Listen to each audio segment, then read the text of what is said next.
Əziz həmvətənlər, mən sizi yeni il bayramı və dünya Azərbaycanlılarının həmrəylik günü münasibəti ilə ürəkdən təbrik edirəm. Can sağlığı, uğurlar arzulayıram. Bayramınız mübarək olsun. Şeyx, bəs cahillər bir də görürsünüz, təbrik edirlər. Nə deyək?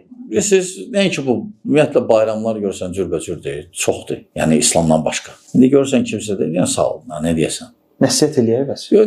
Əgər tanışdırsa, dostundursa, bir məhəllədə yaşayırsansa, qohumdursa, sözün keçəcəksə, deyinə qardaş. Bəziləri bilmir, bəziləri bilir ki, bu bizim adət ənənəmizdir. Yox, hətta Sovetin vaxtında birbaşa olmamışdı bayram. Sonra bayram kimi qəbul olundu. Yəni deyinə sağ ol. Və sonunda nə deyəsən. Amma məsələn, kimisə görsən, sözün keçir, deyə bilərsən. Başa sal ki, ən azından heç olsa bilsin də. Ən azından bilsin ki, bu milli bayramımız deyil də bizim.